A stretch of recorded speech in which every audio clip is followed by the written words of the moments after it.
Hey there, wellness family. Thank you for clicking on today's episode of When the Universe Has Other Plans for You.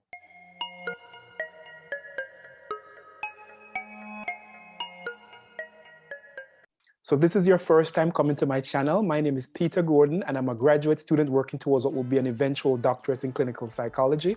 I'm also a life coach and a health and wellness coach, and I make videos on mental health, fitness, wellness, and everything I hope can help you lead your most profound life. And while you're here, don't forget to hit that subscribe button as well as the notification bell so that you're notified each week when I post a brand new video. Also, feel free to share this video, like it, comment on it, and all that good stuff. So welcome to episode 3 of When the Universe Has Other Plans for You. Today I got the privilege of interviewing an amazing woman based in Lagos, Nigeria. Her name is Anikpe Idowu. And Anikpe is an entrepreneur, an educator, and just an all-around badass woman, man. And it was a privilege to interview her. I hope her story is inspiring to you as it was inspiring to me. Now let's get into it. Hey there, folks. Welcome to episode 3 of When the Universe Has Other Plans for You. I am with my friend that I swear to you, I've not seen this woman's face in probably close to 20 years. Anikpe Idowu. And Annie, pronounce your last name for me again, just so I remember. Yeah, you said it right. Idowu, you said it perfect, yeah. Anikpe Idowu. Mm-hmm. And Annie is right now in Nigeria, Lagos to be exact. Nigeria, stand up. Absolutely. Yeah. So Annie and I went to undergrad. And Annie was one of those people. I think Annie was, I got to undergrad, I was 20 years old. I believe you were like 17, right? When you got to undergrad. I was. Yes, Annie was. I was, yeah. God, your memory, Peter. I remember. How did you do that? Yeah, 90, I remember that. And the thing about it was, I was 3 years older than you, but you were way more mature than me, which is it's not a hard stretch, but kudos to you, because I was very immature and Annie was very by the book, very principled, very driven, so it's not surprising to me to see the things that Annie is doing right now. And so when I thought of this series, we had all reconnected on a WhatsApp group from our undergrad days. And so people that I hadn't talked to in years, started popping up, and I see Annie. And I'm like, oh man. So all of a sudden, then we start kind of following each other on social media a little bit more, right? Yeah. And then I noticed this thing that Annie is doing, early childhood education. And I'm sort of like taken aback by that, because for Annie has an undergrad in business administration, correct? Yes. And then you have a graduate degree in global economics. Yes. Right? And so then I'm like, okay. I said, well, that's interesting. So I reached out to you and said, okay, we started talking a little bit. And I said, that, life has been interesting. And so I thought, you know what, why not? Let's talk about it and share it with the world. So welcome to the show, Miss Annie. Thank you, Peter. You're still as joyful as ever. Listen, I'm trying, man. I'm trying. Like dealing with being a mid-40s graduate and a doctoral student, not sure what I'm doing myself, and trying to be a father. So just trying to maintain the smile. There's a lot. I'm like, think of me as a duck that's on top of a water. It looks calm, but underneath the feet are going crazy. Just pop. A lot of moving parts here. Yeah. So I want to start off this conversation because I like to look at the most oddest of things. And I noticed your signature on your email. And in your signature, there was something that stood out to me very quickly. And it said, be audacious, be authentic. Yes. What does that mean to you? Truth. Live your truth. Be yourself. Especially now in the space as an educator, or I call myself a creative educator. It's so important, I find, that for people to work in the talent in which they've been called into, in the passion you've been called into, because then you just naturally thrive. There's that adage that says you will bloom where you're planted. And I find that many of us are just living parallel lives, or lives that have been dictated to us by other people, or maybe even what we think people expect from us. So we are not being our authentic selves. And it does come across, no matter how much you put a makeup on it, at night, it does show. And I think, like I was saying, now that I'm in the space, well, I've been in space for a while, whereby it's so important that you're sort of molding the next generation. It's so important that I find out that early on, that you help them be true to that voice, so that they don't have to go through the ups and downs and the vicissitudes that people like myself went through. So have you always been authentic and audacious in your life? Is that something that just happened over time? Well, I wouldn't, I always find that it's better I'm not able to view myself. I always feel it's better you ask somebody else. Okay, and let's just have my own thing. Let somebody else say. Right. But I would say I've always. But if you were to look at yourself outside of yourself now, like that's out of myself. Look at yourself outside of yourself. I'll give myself a pass, Mac. I'll give myself a pass. Yes, I wouldn't say always. I've said I've desired to be authentic, to be. There's a difference between being authentic and being audacious. Right. I think I've always sort of been maybe being audacious, but I would not say, I would say maybe I've been more audacious than I've been authentic. I don't know. But I think now, I'm hoping now that the two are sort of in concert. Okay, got you. I pray so. So I remember clearly when I think you went back to Nigeria because we all graduated around 98 and we're dating ourselves here now, so forgive me, all right? It's okay. It's part of growth. Excellent.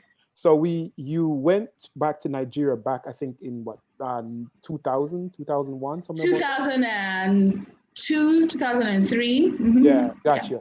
And it was interesting because for me, for many of us who came from foreign countries to go to undergrad in the US, I think a lot of us have this mindset that we were going to stay here, right? Get an American degree, get a job in America, live the American dream and all that stuff. So when you did that, I remember saying to myself, oh, and there were others that did it. And I remember saying to myself, wow, that's what, is that what you had planned for yourself? Do you see yourself going back to Nigeria? You weren't sure at the time. At the time, I was very sure.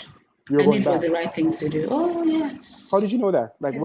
What was the thing that drove you to say that was 100% right thing to do? Well, I guess I live by goals. And again, by that quote I mentioned to you about you will bloom where you're planted. Right. I knew that the American experience was to come and get an education. And I had gotten that. I had gotten 3 degrees even. I had made friends, international friends. I had traveled. And that season was now over. I had made, in my own estimation, I had made the best of that season. And now the next season was to go back home. And then it was, I guess it's linked to that being audacious. It was so unattractive. People thought, are you crazy? I didn't get, and just to tell you how intense it was, I did not get the support of my father. Really? He was vehemently against it. Yeah, because it's such a, I think as an immigrant here, like we're so entrenched with this idea that the only place that you can make it, and don't get me wrong, America has a lot to offer. It's one of the few places that a mid-40s guy can completely upend his career, his life, and say, of course, I want to be a psychologist now. Of course. Doesn't happen in a lot of areas. You kind of at all. Right. Yeah. So, but it's a kind society. Right. And I think people don't understand that back in the early 2000s, not so much now, but the whole notion was you had to be here to make it. Absolutely. So your father, even up to now, I'll even tell you, just to buttress what you just said. I remember when I had just returned, maybe like a year or so later, and I had to go renew my visa, my US visa, because it was like, okay, I'm just going back home. But what happens? I would still continue coming to travel and visit. Right. So I went to the US embassy in Lagos, Nigeria, to renew my visa. And the lady saw my credentials and she said, you moved back. She said, you schooled? And, like I did, I had schooled in the UK. I had done prep school in the UK, went to the US. She said, you came back home? And I said, very much so, yes. And I said, yeah, many of us are coming back home. I know she said to me, she said, that's not what we experience. Wow. How did that feel like when you went back and you were kind of just bombarded with this negative energy? Because it feels to me like negative energy just hearing it. It wasn't easy. It hasn't been easy. And that negative energy, Peter, went on for decades. Well, over a decade. And really? I think it has, yes, so it fortified me because it just showed that I was on the right track. And there was one or two times, actually one particular time, I thought, okay, let me just throw in the towel, let me just move back to the US. And the voice was as clear as lightning. This is where I've put you, and this is where you will be. How did you think you heard that? How did you think you heard that voice? Like what space in your life were you to be able to hear that voice? Because many of us will hear it, will think we hear, but we don't hear it.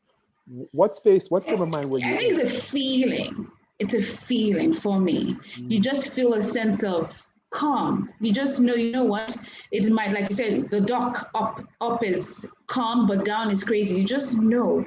You're just assured. You just feel it. You just know you're on the right track, and you just know, you know what, you are. It's like life is this puzzle, and everything will just finally fit into place, and that is it. And that's how it's been. Wow.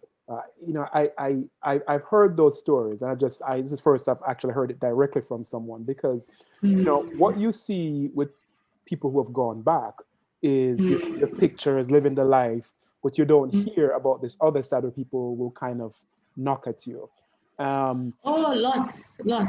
Yeah. Especially when you don't have. I mean, I had the support before of my mom, but my dad was I guess vicious would even be a nice word about it, and not from a sense of being nasty, but just from the sense of, I mean, this is America. Yeah. It's it's the life. It's the streets is the El Dorado. Right. The streets are paved with gold.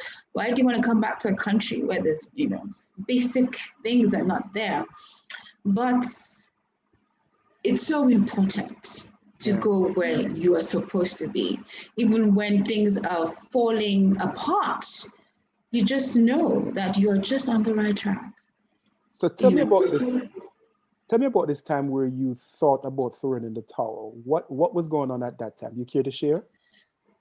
Yes, if I can remember. I think it was, when I moved back, I was so clear that I wanted to open up a school, go into early childhood education. I thought everything would just be, I was also young. I was maybe naive, young, ambitious. And so I just thought everything would just work out. And after a while, trying to start up a school, going here, going there, then I had to definitely go into the workforce. And even the workforce was just, it was fluxy and chaotic. Just nothing seemed to work. And then obviously I had a lot of pressure from my father.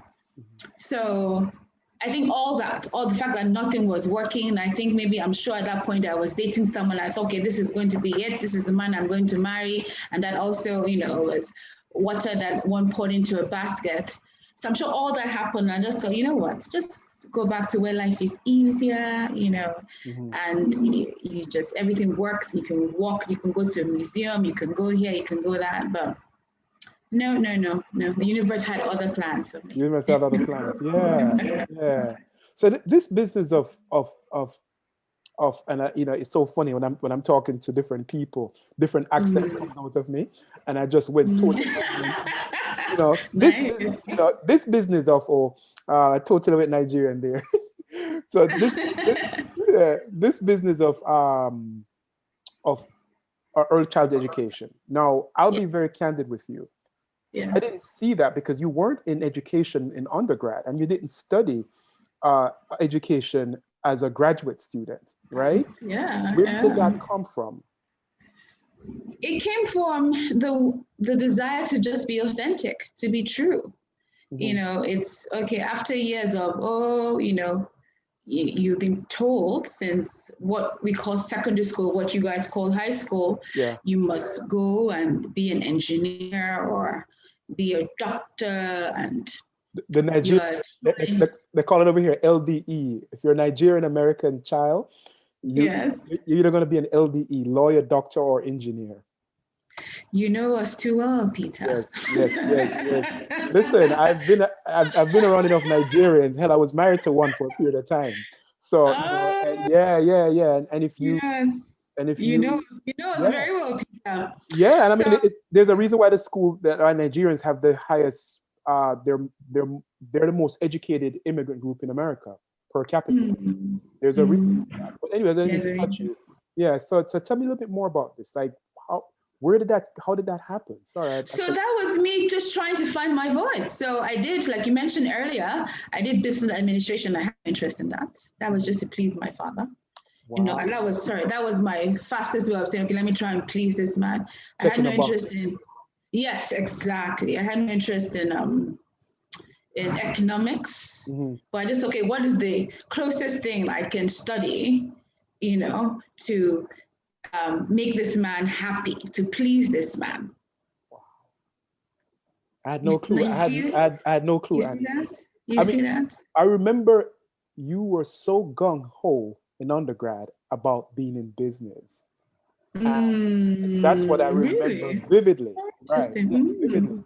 And And I still am. you're still right. You still are. You still are. But you're saying that it sounds to me like you weren't really happy doing it. You were just checking a box, pleasing your dad. Just checking a box. That's why I'm so particular now about our children. Even, I mean, now that I'm a mother of two young children, I'm curious. I watch them. Okay, what would you like? What, you know, what inspires you? Where is your passion? Hmm. And because I just don't want them to have to go through that. Got you. And I believe that once a child knows what they want to do earlier on, and then they have the family structure that supports that, that child will blossom and bloom. You find, I mean, I study a lot of the greats, and many of them by Warren Buffett, I think he said by age 11 or so, knew he was going to be an investor because he read a book about it. And imagine now he has that interest as a teenager or however old he was, and then he had the support structure to fan that into flame. Mm. Unlike some of us who, okay, I've always loved children. I mean, even when I was in grad school, I was a TA for undergrads that had ADD and dyslexia, and they would always bring them to me because I would always find a very, very creative approach to even teach them, even if it was the demand curve, the supply curve, and it would stick. So that was already a natural gift. So you can imagine if that had been fanned into flame, Yeah. as opposed to, oh, do this, I must impress this person. So I think that's why in all that, in trying to find my voice, trying to find myself, this is what it has morphed into. And it almost feels like you had to go back to Nigeria to get that inspiration, because going back, it feels to me, and please correct me if I'm wrong, it feels to me like you tapped into a certain level of resiliency that perhaps you didn't know was there, or you knew it was there and you were forced to lean on it to kind of go through those periods. Does that sound correct? Very well said, Peter. Yes, very well said. I had to, yeah, you're right. So coming back home was that. I had to, yes, build the resilience, get it, and just know that, okay, yes, I am on the right. That's why all those knocks were important, Yeah. because you get knocked and you bounce back. So you know there's something there. There's something pulling you. I don't know who what Jeff Bezos says, you know what? Your passion actually pulls you. It calls you. Yeah. And that's what it is. So even all the years while I was still trying to find the voice of education and flowers and plants, I found that at the point in which I thought, okay, should I just dump this and then just follow the cookie cutter way of, you know, the 9 to 5, which I absolutely despise, or things like that. I would always be pulled back into my truth, into my path. Right. So when did that light bulb go off that you said, I wanted to tap into this passion and desire I have for education? When did that start? Do you remember a moment or thing that did it, or was it just kind of naturally evolve to where you said, this is where I'm going into? I would say it was organic. It's natural. It's been natural. I've been on it. I've been with it for years, and I started really when I couldn't open the school, I couldn't open the school the way I wanted to open the school, I was okay, what can I do? Well, I love to write. I've always loved to read and write. So I published my first children's book because I saw the market. We didn't have nice illustrated children's books. What was the first book called?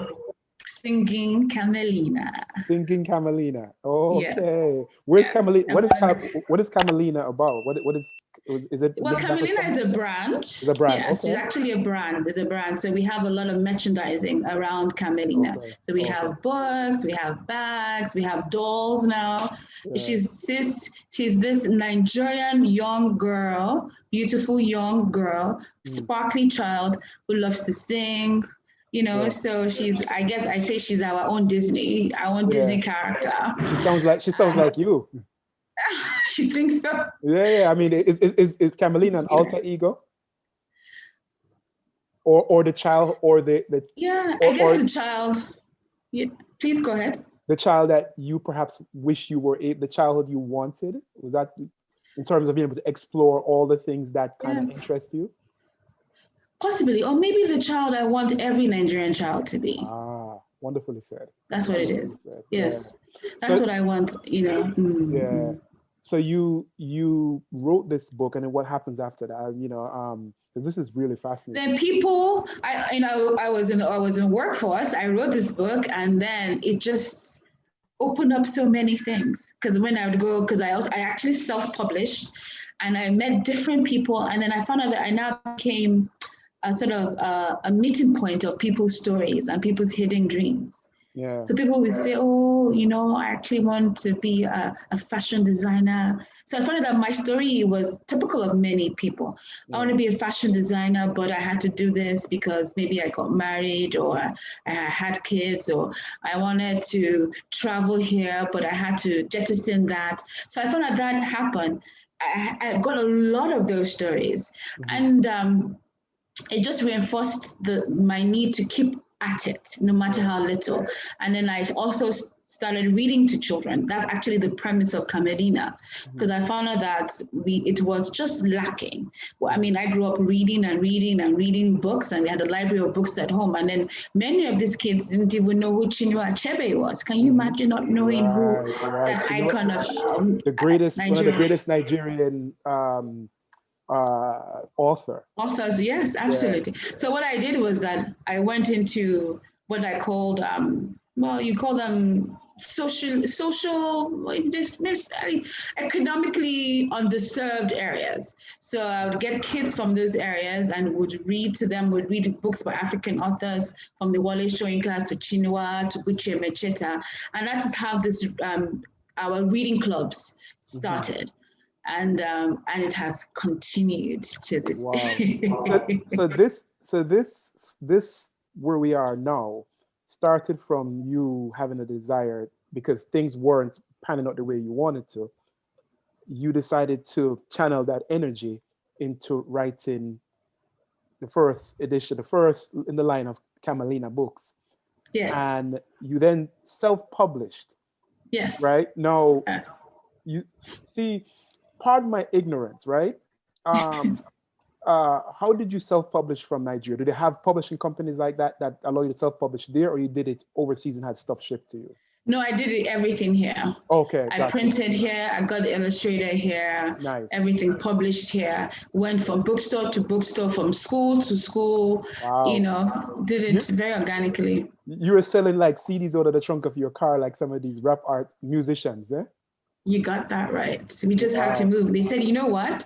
The most important thing is just keep moving. Don't stand still. Yeah. Whether you move a step, just keep on moving. Keep moving.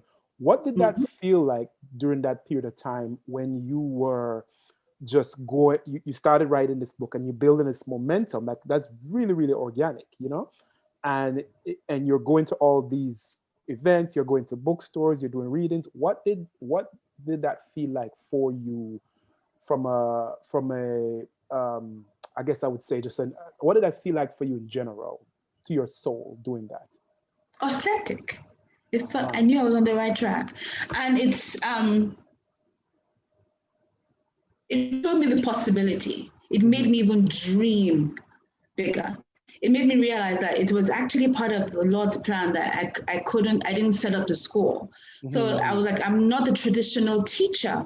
I am the creative teacher. So I use books, I use Play-Doh, I use dance, I use singing to teach. I don't do what every other person uses to teach. And then because I'm also business inclined, and also the business as the entrepreneur business aspect of it. So it was all part of, so it was good that the school, this traditional school I wanted did not happen, because something better morphed from it. So it was authentic. And like I said to you, because I started that, because I was living my truth habit, even if it was slow and steady, and I had a lot of people come to me to say, I want to do this, I want to do this, I want to do that. And I've had that, like, oh, I wish I was this bold, I wish I was this way. And you find out you just speak a word to the person and encourage the person. And that is it. Because you find out that you just think that you're the only person going through an experience, right? And we are so self-centered that we just think we're the only ones going through. Very self-centered. Yeah, keep talking. No, you're not. You're not the only person. There are people. And then you find out that people are actually rooting for you. Because we're like, well, if this woman, if this man can do this with all the obstacles, then by gosh, so can I. Yes. And that is the thing, you know, and I think that's sort of the major part of why I want to tell people's stories is like, we really get we're insulated, right? Especially now during COVID, we're even more insulated than ever. And we just think that we're the only ones going through things. You know, I remember, and I say this, when I was going through a divorce, I thought I was the only one. And it was a good friend that said, you're not the only one, man, you'll be all right, you know? And I remember sort of that light bulb clicking, and then I started kind of going down that path, you know? At that time, it's not so easy. It's not so easy when you're going through. When you're in it, man, that mud just drives, it holds you, man. You feel it. So how so what is Carmelina like now? Like, you seem to be in a lot of things. Tell me what you guys, because you went from just writing this book to selling, you know, I use the example of selling CDs out of your car. Car, yes. But what has Carmelina morphed into now? Tell us about that. Oh, Carmelina she's just a joy. It's a business. It's a business, an edu business. So we have the books, we have merchandising, we have the website, we have dolls, we have things that, it's still around education. We have anything, we say we're the one-stop center for early education in Nigeria. So anything regarding education, anything regarding reading, the Nigerian educational system, Peter, you and I we can speak about that for 2 hours. And there's a quote I still love by T.D. Jakes. It says, until your business can become a solution, it will never be profitable. And so we take this literacy aspect so seriously. So we have videos, we have phonics videos for children to learn how to read and pronounce. But it's just in that education space, but it's about the beauty of education. So once you make education fun for children, then they want to be there. Like we opened up a kiddies park just over this weekend, which is it's the merging of reading, so the kids can come and read and play and paint. And also play with a bouncy castle and tires. Now, Peter, you think this is for you? It's not a big deal, because I'm sure you just walk a few steps from your home and you have a park. 3 blocks from me is a place where I take my child to all the time. Another one up the road is another park. I take it for granted. And Maya Miko, I'm sure, has tons of crayons and paints and Play-Doh. Yes. I tell you, Peter, the kids that we have access to have never seen watercolor before. Wow. They don't know what crayon is. Wow. So can you imagine when they get access to that? I'll send you some pictures. They lose their minds. Wow. That is my audience. That is what gives me satisfaction. And this would not have happened had you listened to what people say and stay in America, right? Possibly not, yes, because America is America because for years and centuries, people have paid the price for that. Yeah. We are 60 years strong, and we must also pay our own dues. Right. And, you know, I live in DC, so forget the national anthem, which is a siren going by, but such is life. Yes, okay. But, Such is life, yeah. right. But the question I want to ask is, so you have this in Nigeria. Do you see this going all over the continent? Absolutely, yes. Even during the lockdown, we started even doing a lot of virtual teaching, and we were teaching kids actually in the United States, in the United Kingdom. Fantastic. Yes, we're doing that. I mean, our website is online, it's an e-commerce website, so you can get, like, the dolls are available. We have a center actually where the dolls are in the US, so people can order, and we ship all over the world. Right. So yeah, it's definitely international. Great. Because it's needed. Don't forget that, like you said, you have lots of Nigerian friends. Yes, a lot of people still want that Nigerian connection or African connection. So it's everywhere. No one says, oh, why is Minnie or Mickey? Why? I mean, we all see them everywhere. See Mickey and Minnie and, you know, Catboy and everyone over. So that's our desire for Carmelina, to go everywhere. And I see it getting there. And you know, and by the way, I will have links, obviously, of course, with all of your connections. So we're going to make sure we put it all there. Thank you, Peter. Yeah, this is like fascinating to me. The other question I have, and you know, because I remember looking at your email, and part of the email said sunshine, and I remember saying to you, "What's that sunshine about?" And you said, "I do flowers." Yes. Yeah. Please tell me exactly about flowers, and what do you do, and how exactly does a person with a graduate degree in economics get into the flowers business? Yeah, just being authentic. And again, you know, I love your questions, Peter, because you really do delve deep. It's also Sunflower Gardens, which is my flower business, my flower farm, came also at the moment in my life where I was really low. Oh, wow.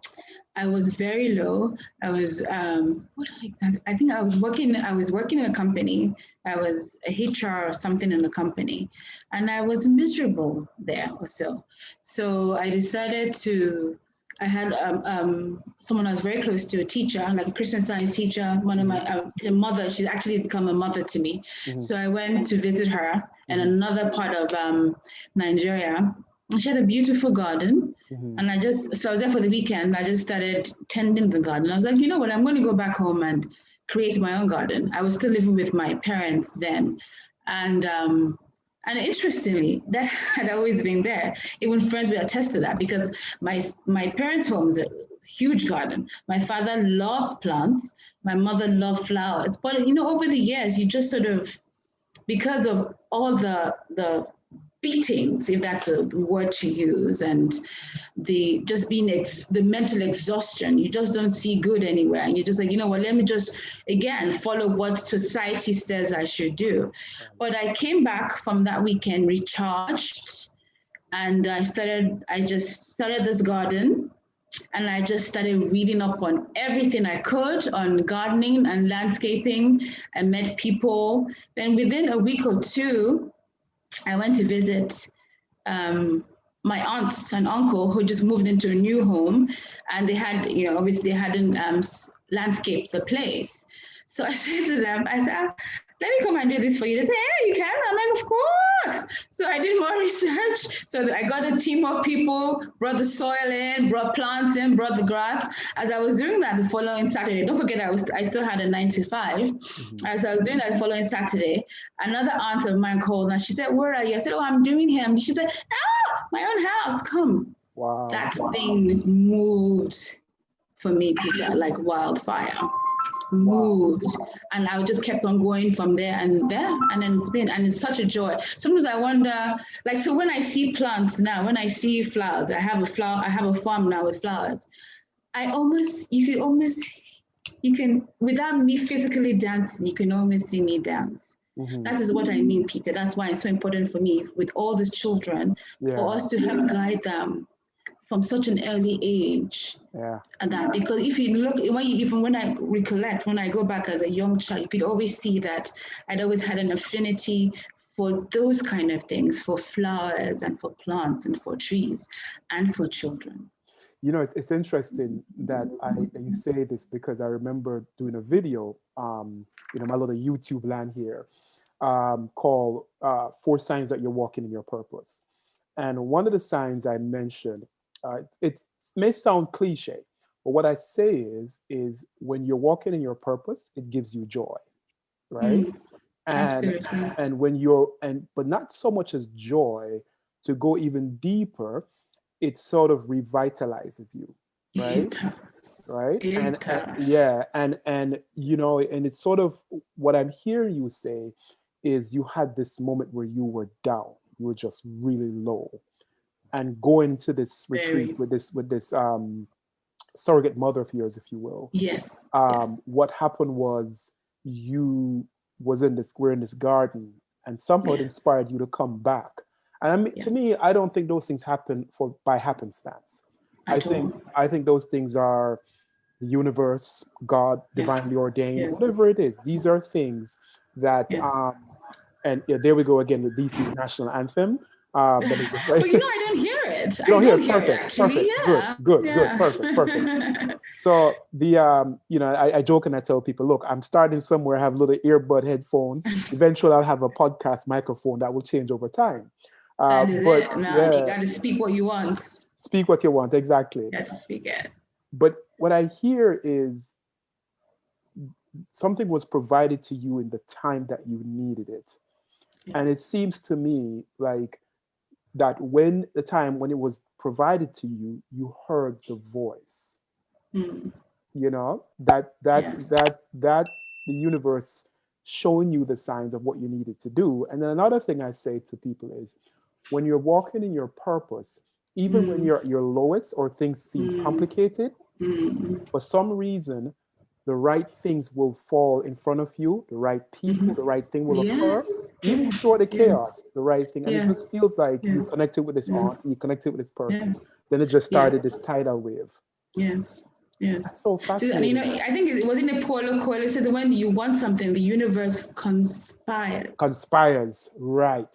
to help you. Right. Can you Right. imagine such a powerful conspires? Like you said, that's what he said. People will come, elements will come, helpers will come. Yeah. They will come and they will help you. And also because at that point, you are also open. So Hmm. you are embracing them, you Yeah. know, and Yeah. also being prayerful, you're also calling them forth. I need help. I need support. I want to do this. So they will come. They will come and they're conspiring to help you. So they will come. Yeah. And there's a certain level of vulnerability you have to be willing to tap into for it to come your way. And it sounds like you got to a space where you said, I need to get away. I need to talk to someone. And Yes. that helped you. So Yes. what does vulnerability mean to you in this context? Like how has your vulnerability helped you? Oh my goodness. Oof, gosh. Um, vulnerability for me, in my, at least I can think of one. I'm not sure I'm ready to share that one, but in this That's particular okay. experience, you, I wonder if it's, I think humility. So you can say, you know what, I made a decision here and maybe it wasn't the right decision. Or I went down this path and maybe it wasn't the right path. Or you know what, this path isn't working, I haven't done something wrong, so maybe I need to go back in. I remember one time when I had to go back into the workforce, just talk to you about, I'm linking vulnerability and humility, right? Right, right. And I thought to myself, you know what, and you're going back into the workforce, which you hate. You have to go back because you need to get your finances back in order and do certain things. You hate it. So you know it's for a time. So I never even called it work. I called it a project because I knew that there was an exit date. I didn't know when the exit date was. But I also knew that I also needed to learn to be, I don't know, like I said, I'm linking vulnerability and humility. So I went into that space, giving it my all, and almost being subdued or almost docile or almost, I went in there to serve. And I just felt like if I poured my all into it and gave my all into it, that would be the end of that path for me. I'm not sure if you understand what I'm trying to I say. am. So I do. that once God gives me the check right? I know that that chapter, that season of my life is done, and then I go full steam into my businesses. And I believe that has happened.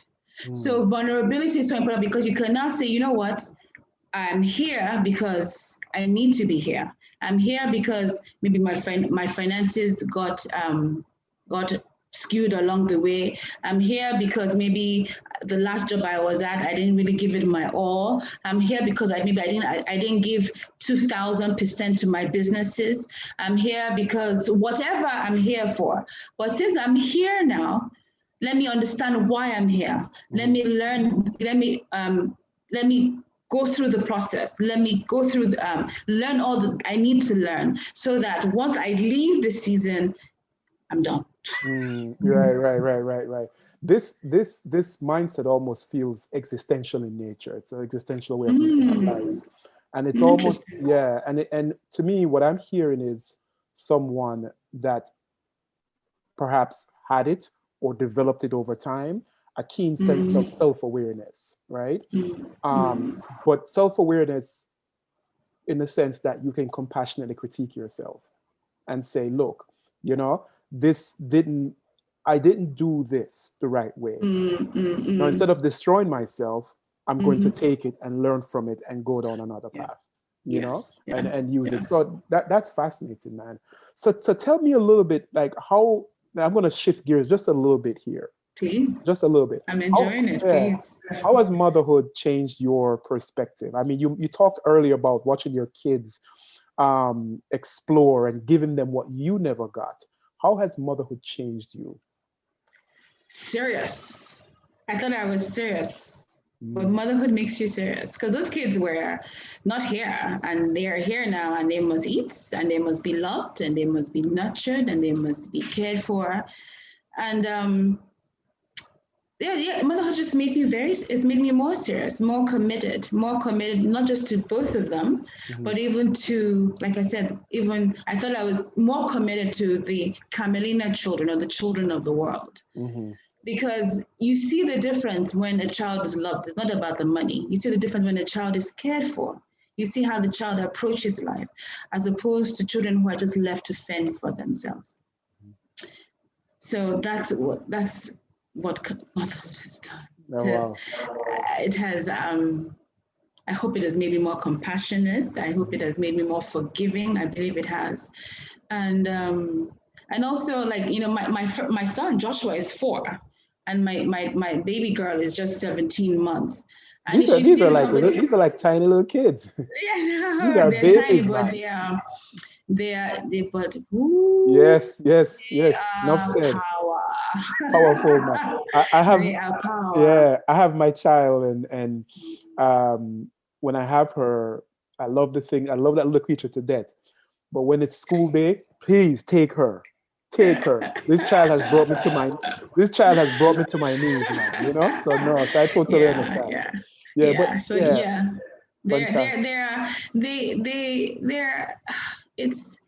I'm not sure there's any bigger miracle than the miracle of parenting, or a miracle of birthing a child, you know, the child coming out of you. I'm not sure there is. I'm yet to see a bigger miracle. And it just speaks to how, you know, there's a little thing come together, 9 months later, poop, something comes out. I just, and then this thing that comes out is actually coming out complete.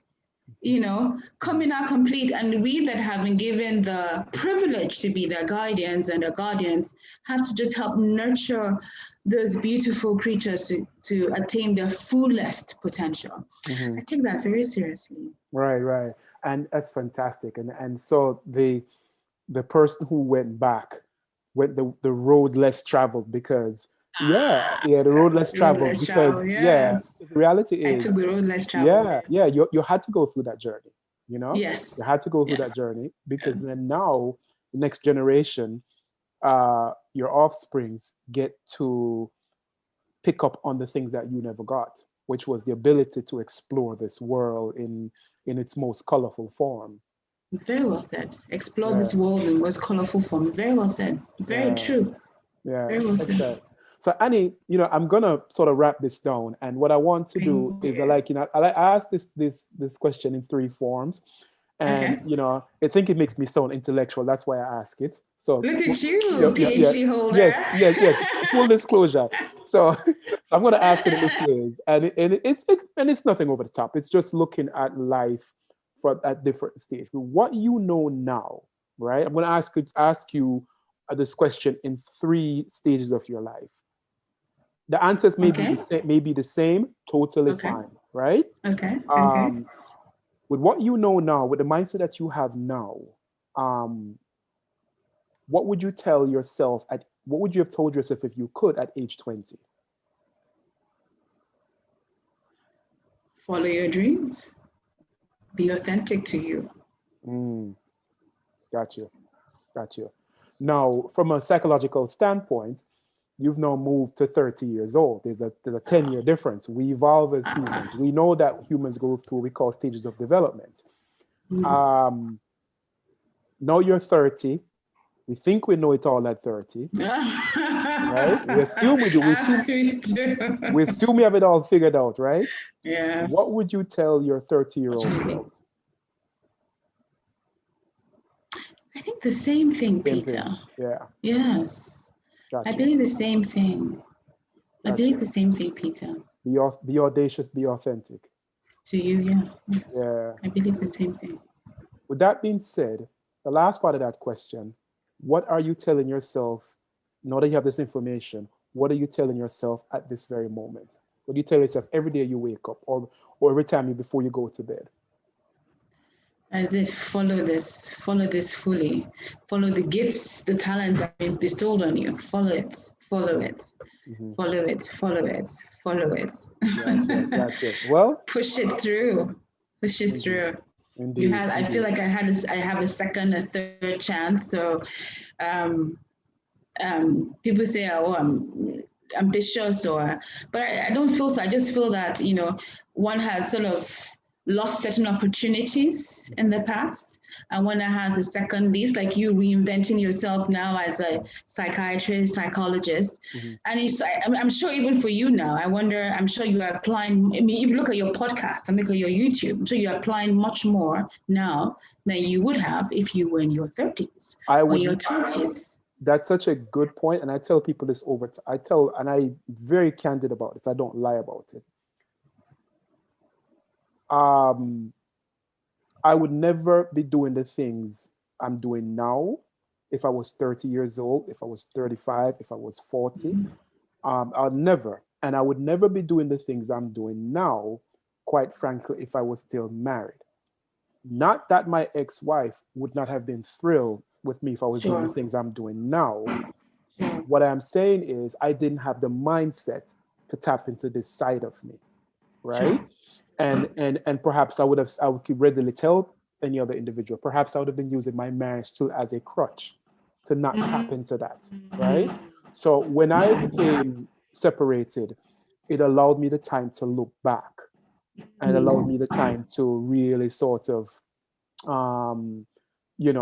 be introspective and kind of say, and you hit it on the head, which I really liked. What you're telling yourself now is you've missed some opportunities. No, you have the second life. Yes. To their own self be true. Socrates, to their own self be true. Exactly. Yeah, that's what happens. Yeah. Exactly. Not to the self of other people, but to their own self. So yeah. This is true. Yeah. So the last thing I want to ask, which is the big one, of course. Where can people find you? Where can people find stuff on Carmelina? You have a website. And website, Carmelina.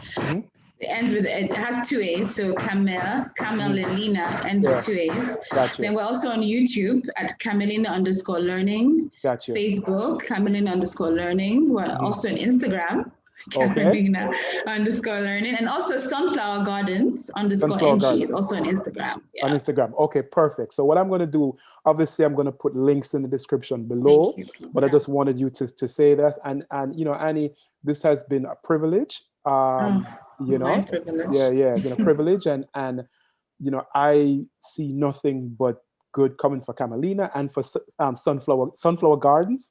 Yes, thank you. Yeah, no, Sunflower Gardens I know is mostly Nigeria based, of course, right? Yes. Right. So to all the people, all my friends, my Nigerian friends who have connections in Nigeria, make sure you shout out my good friend here, Miss Annie, and follow her, and let's keep her movement going here. I think you're doing a wonderful work, and I, you know, again, when the universe has other plans for you, you just have to go with it. Gotta go. You gotta roll with it. Exactly. You know, the universe will pull you, man. It will pull you, pull you. Well, listen, sister, you stay blessed, and thank you so much again, and we'll connect soon at some other point. Thank you, Peter. It's been beautiful. Thank you. Likewise. God You're bless. welcome. All right, cheers. Bye. Hi guys, welcome to Carmelina Learning Kids.